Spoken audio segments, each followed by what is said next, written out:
Welcome to the Where Parents Talk podcast. We help grow better parents through science, evidence, and the lived experience of other parents. Learn how to better navigate the mental and physical health of your tween, teen, or young adult through proven, expert advice. Here's your host, Leanne Castellino. How do we raise emotionally grounded, resilient boys in a digital age flooded with toxic masculinity, identity confusion, and the ever-growing influence of the manosphere? Welcome to Where Parents Talk. My name is Leanne Castellino. Our guest today is a leadership coach, a speaker, and a personal trainer. Drew Soleyn is also the founder of Connected Dads and director of Dad Central Ontario. He is a father of 5, and he joins us today from Kingston, Ontario. Great to have you, Drew. Thanks for joining us. Well, thank you so much, Leanne. I'm honored to be here. I'd like to start, if I could, with a bit of your lived experience from your childhood. Certainly something that most of us, can hardly imagine. You were abducted by your father as a child, and I wonder how that early trauma has shaped, if at all, the way that you understand fatherhood today. Yeah, maybe not your typical childhood or start. And in terms of shaping it, absolutely. I think if you've reviewed any of my website, you would have seen I have a phrase, turning pain into purpose. And so when I was about to become a dad, the experience that I had in my childhood was very prominent on my mind. And I would say I almost felt compelled to talk about it. Whereas before, I remember having a short conversation with my mom. I was probably 18. She's a fantastic mom, obviously worked as hard as she could to support me to heal and recover from that experience, and had always focused on my, I'll say my well-being, mentally, emotionally, spiritually, of course, is my physical well-being. And she asked me a question. She said, Drew, can we talk about this experience? We'd never talked about it much. And at that point, at 18, I said, no. What do we need to talk about it for? It was in the past. It's done. The only reason I ever want to talk about it, Mom, is if it could help somebody. And so fast forward to becoming a dad, I think the most important person that needed to help at that time was me, because, with my desire to be the most present, available, loving, kind, parent, I just felt that I needed to just share it with others, and not, again, from a place of, hey, here's what's going on for me, but it's so important to me as a dad. So it shaped it in terms of, I always knew that I wanted to be a different type of father, and I always knew that I wanted my children to have a very different experience growing up than what I had growing up. So it was, I'd say, foundational to shaping my perspective as a father. So what was the tipping point then, Drew, in terms of turning that pain into purpose for you?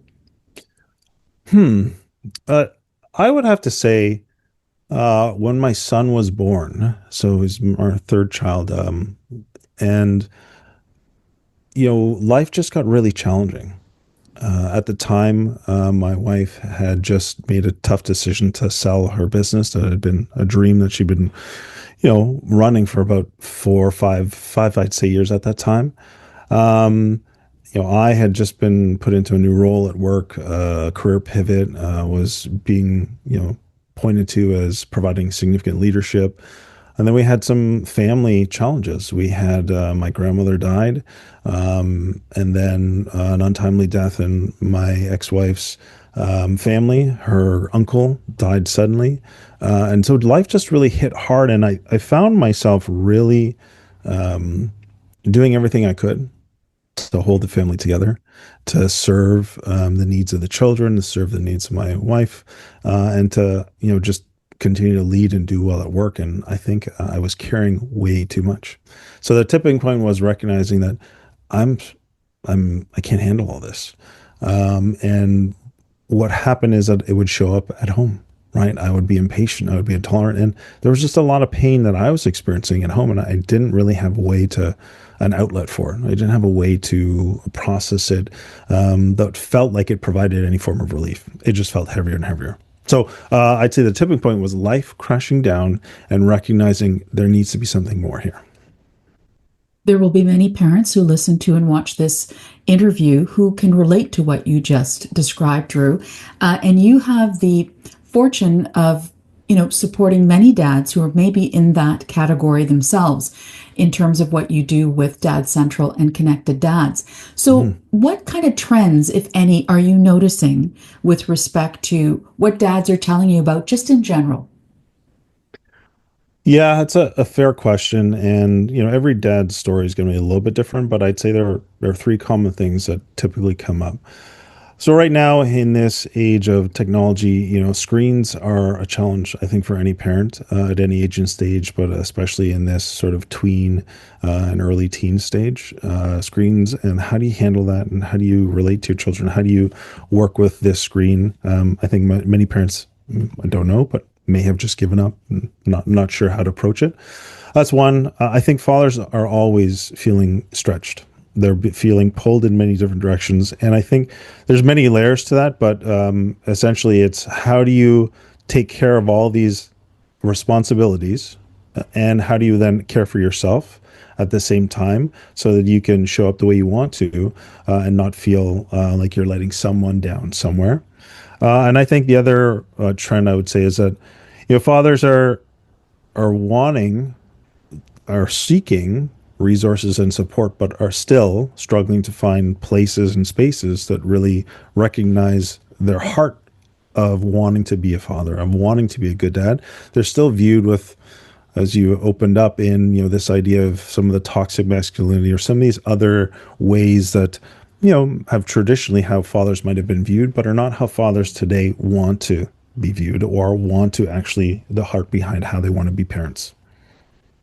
You touched on a lot there. And I wonder, when you talk about dads who, their self care, like a lot of moms, ends up taking a back seat, if at all, on the priority list. What do you say to them in terms of how to support them and maybe alter a bit of their mindset around the importance of self care before you, parent, really? Yeah. I think the conversation really goes more to the place of how do you regulate your emotions in the face of these constant demands and challenges, so that you can show up in the moments in the way that you want to show up. Because I think it shows up for fathers in intolerance, impatience, sometimes the yelling, the raising the voice. And most dads don't want to, but it's literally because it's like the straw that broke the camel's back, right? You're carrying all that you're carrying. You're at home. Your children continue to maybe do something that is not aligned with, and it just something comes. And so, what the self care is more about, how do you regulate those emotions? How do you regulate your needs and find, I would say, micro moments to be able to re-engage with yourself, to be able to process what you need to process, so that you can show up in that moment.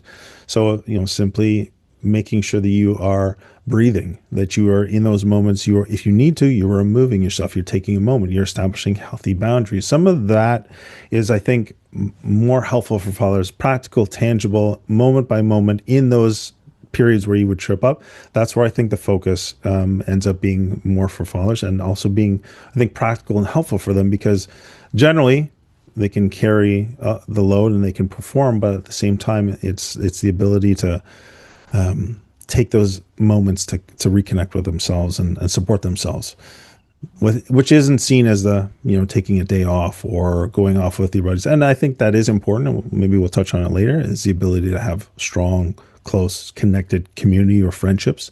That's very important and powerful too.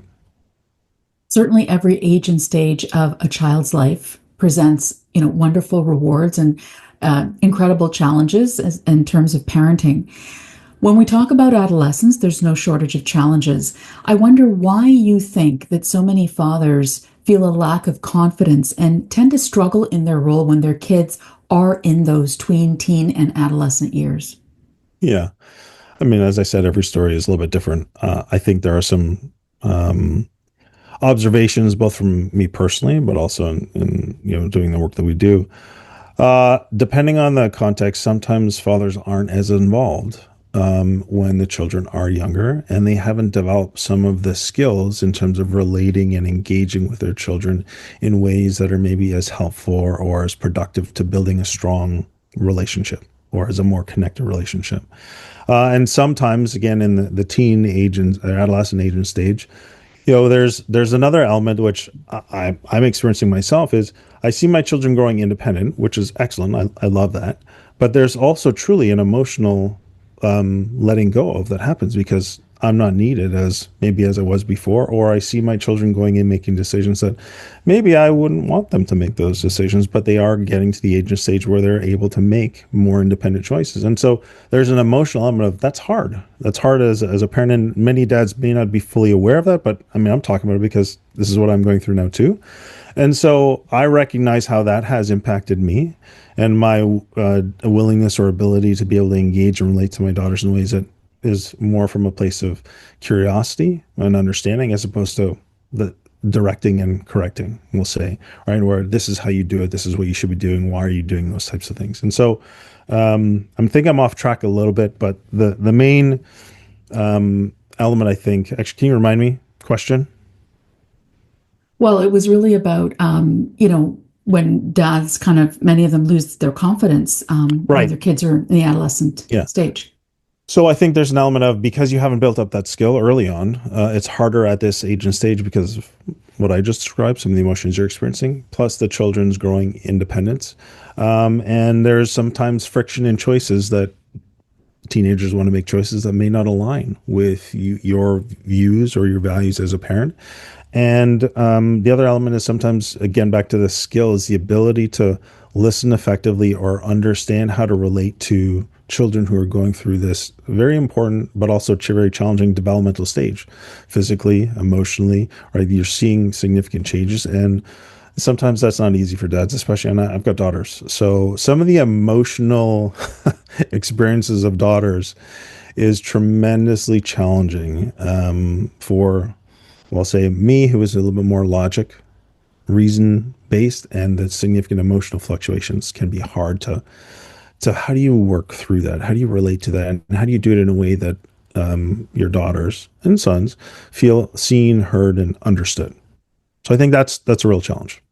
So on that note, Drew, like how did you do it and how do you do it in terms of so many of the things that you just talked about, not the least of which is the fact that your early childhood experience with your dad, like you didn't presumably have that role model that you could then turn to. A lot of work, a lot of learning, a lot of making mistakes, and then recognizing the mistakes, repairing the relationships from the mistakes that have been made, and re-entering and trying again based off of new learning. So, that old adage of, learn something new, unlearn the old bad habit, and then relearn new ways to integrate the two. And so that's really the process. It takes a lot of work. And back to the idea of feeling stretched, sometimes dads don't focus on that as an important aspect of their own growth and development.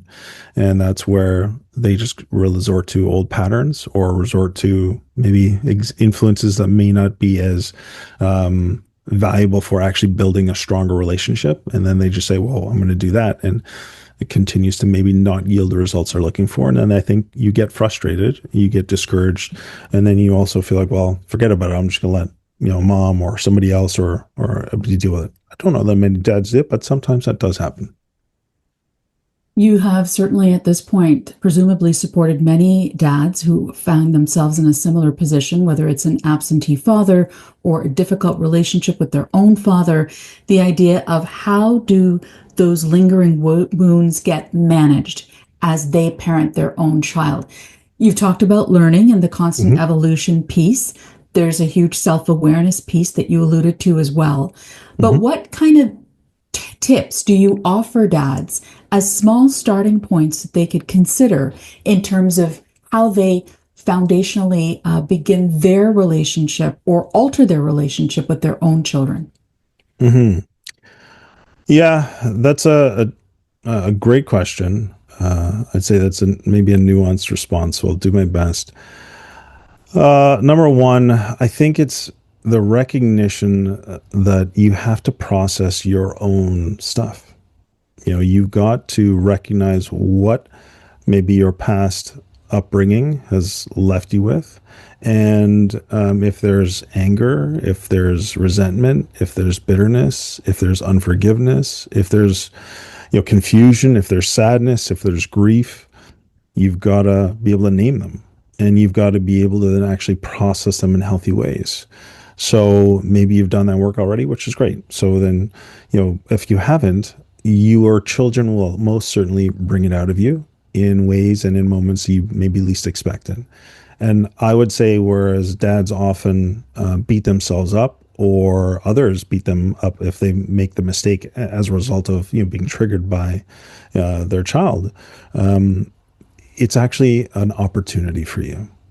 You should see it as that and say, okay, now I know there's something there that I haven't actually resolved. Now I can begin going to work on this.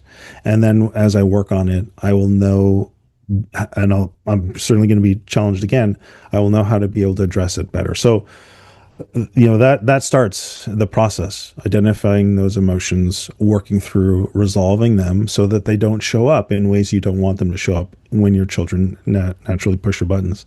Then from there, I think it's, building some form of support and people around you who recognize and understand your goals and can support your efforts and build some accountability into it. So community, I think, is tremendously important.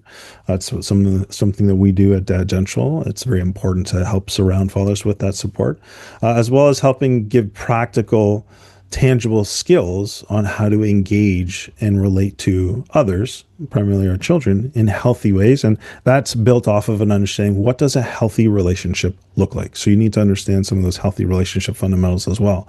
Respect, honesty, clear communication, boundaries, those types of things are very crucial too.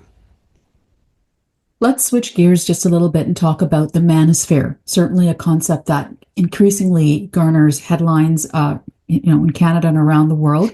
The idea of online spaces that are actively spreading toxic masculinity. It's having a real influence on many families and certainly on young men. I wonder, is this something that you're hearing about from your clientele and your audience? And if so, what are some of the stories or examples that stand out for you about the manosphere that you can share with us that you've heard? Yeah, I'll be honest, Leanne, when you sent this information to me, that was the first that I'd really heard of it. Maybe that's part of me because I tend not to pay too much attention to a lot of what's popular or what is often in the mainstream media. So I'm not sure that there's much I can say if there are dads out there who are experiencing it. For me, the focus for what we do and what I do is really helping fathers understand what I've been sharing so far: healthy relationship, fundamentals of how do you communicate and connect with another person in reasonable ways, and how does the research around fathers and child development and understanding your child's needs and being able to meet those needs at certain points and ages and stages is really, for me, how you do it. And if I can in some way try and offer a response to the question built off of some of the research is, when you have a strong relationship characterized by a warm, caring, connected between a father and a child, those are very significant protective factors from external influences or from even things as significant as trauma. And so that's why, for me, the focus is always on how do you help fathers build that strong, connected, warm, loving relationship with their children, where there's trust, where there's understanding, where there's empathy, where there's, essentially strong influence. When a child is, using the old attachment theory, when a child feels strongly attached to a caregiver, mom or dad, or both of them, then they're much more apt to want to follow and be connected to you and make choices that remain and keep that connection going. And so the more the fathers can demonstrate that they're trustworthy and that their children value their relationship and their influence in their life, I think that's the best guidance in terms of countering some of these unhealthy influences, as well as what you model in your own life and in your own relationships that your parents get or your children get to see on a day-to-day basis. What would you say to a dad, though, who maybe is trying to do all the things you just said, Right. is trying to really model healthy masculinity, but the fact of the matter is we're surrounded by many examples of the opposite, and trying to turn off that influence, shut that out, clear out that noise is a challenge for many people if it's in their face. Mm-hmm. So, what are just because you brought it up in terms of how you presented that, what would you say to that father? Mm-hmm. Yeah, then I would say, depending on age and stage of your child, is what level of I'll say boundaries do you need to establish around what content your children are consuming, if there is an opportunity for that, because then that you take a little bit of a protective role. The other thing is if children are older, for me, when especially when the adolescent teenage, you're doing much more what I would call coaching. Ideally, if you're doing it well, because you're helping them develop critical thinking skills. You're helping them self-reflect. You're helping grow their own personal awareness and the how they're going to then show up and interact with others, and what are the choices that they're making on a day-to-day basis that are going to help them do that better or are actually going to hinder them and take them away. So my advice to a dad who's in that situation is look at the boundaries that you can establish that are healthy as a protective factor reasonably. And then how can you begin to coach your child to critically evaluate the choices that they're making and how they're showing up and how it influences others or not? And because at the end of the day, they are becoming their own person. And the more that you can support them in becoming solid decision makers, grounded in principles and values, and developing character that's going to help them do the things that you've hopefully are showing them, then they're going to make mistakes. So be there as also a soft landing pad. I would much rather my children, my teenagers or early teens, make mistakes when they're here at home, that we can surround them with love and support and understanding, but also critically evaluate and gives them some practical ways to make better decisions moving forward than not. So I think that's the other part of it. When they make mistakes, it's not about a heavy hand, or it's about learning and helping them get back up to be able to keep going and make better decisions moving forward. You are also a leadership coach, and I wonder, how do you help dads go about reframing leadership, not just in the workplace, but more importantly at home? What does that look like? Yeah, I think first and foremost, it looks like leading yourself first. The things that I'm sharing, and not that I'm the only example, but I want to be able to model it first. I want to be able to demonstrate and have credibility with whoever it is that I'm leading. And so I need to be able to walk the walk or walk the talk, whatever you want to say. So that for me is step one. You've got to, if you want your children to be disciplined, you need to be disciplined. You want your children to be respectful, you need to be respectful. You want your children to listen, you need to listen to them. So first and foremost, it starts with me as dad. Am I doing what I'm saying that I want to be doing? Then from there, it's about how do you build, John Maxwell is the foundation for my leadership philosophy. So I essentially borrow from John and try and apply it as best as I can in my life. And foundationally, it's about relationships. His definition of leadership is influence, nothing more, nothing less. And what is influence? Well, influence is the ability to, I think, build trust. And if your children trust you, then you have influence with them. If they don't trust you, they don't have influence. The other element of this is safety, emotional, psychological safety. Can I bring my fears, my ideas, my counter arguments, the things that I think I disagree with you on, to you, and we can have an open, honest, frank conversation, and I not feel judged, chastised, ridiculed, or manipulated to your point.